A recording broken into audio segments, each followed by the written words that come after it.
Hi guys, Jon Watts here from the TruGolf Academy. You've joined me on a beautiful summer's day at Drayton Park Golf Club, and today what I want to talk about is the 40-yard pitch shot.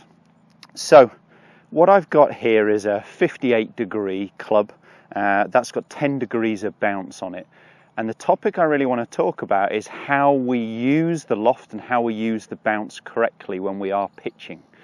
What I see too often is people getting confused between the setup and the technique for a pitch shot to a chip and run or a bump and run shot.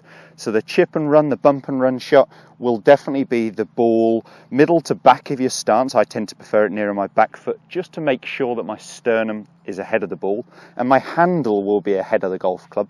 And what we're doing is de-lofting the golf club, and we're actually lowering the bounce of the golf club, or possibly going in with negative bounce. Because we're pushing our handle forwards, we're actually getting the digging edge to come through contacting the ground.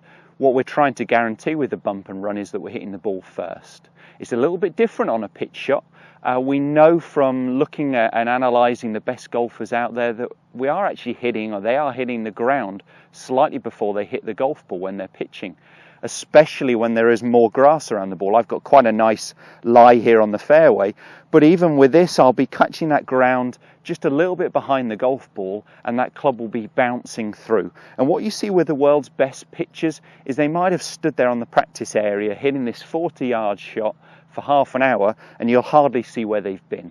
Just a scraping of the turf, no real deep divots. Okay, so I'm going to talk you through this 40-yard pitch shot, which for me is a hip height swing. So when my left hand gets to my hip height, some of you Dave Pelt's guys out there, and I've talked about this before in my pitching distances, would call that a 9 o'clock, or we can do it from a position point of view. Okay, so that would actually be P3. So there's different ways of judging how to control your pitching distances. Please check out my other video on that, and I'll put the link to it in this video here, as that will really help you guys. But I know for me this 40-yard shot is a hip height swing. What I'm going to do in setup to make sure I use all 58 degrees of loft and I'm using the bounce of the golf club correctly also, is I'm going to set that ball in the center of my stance. Some players would prefer to have that ball a little bit more forwards, and that's fine. We've just got to then lean just a touch forwards to try and make sure your sternum is over the top of the ball.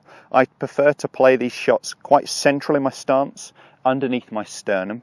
A key point here is that we're not going to be creating any forward shaft lean. So we want our handle of the golf club to be more level with the club head end rather than our hands being forwards, which would be de-lofting the club, lowering the bounce of the club like we would do in a chip and run or a bump and run shot. This is very different. Okay, so my handle is more level. Now the only thing I'm trying to think of here, apart from the fact that I know it's my hip height swing, is I'm trying to make sure that the club finish is more vertical on the way through. What that means is I've allowed the club to catch up with my hands rather than that way.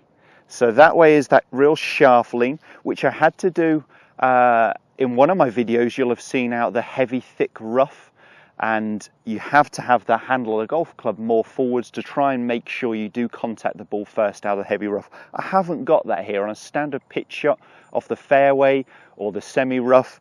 You actually need to use the loft and use the bounce correctly rather than going in with that digging edge. So I want to try and feel in technique that I allow the club to pass my hands, and I'll finish much more vertical, and you'll see this 90-degree angle here, okay, between my arms and the club shaft on that follow through.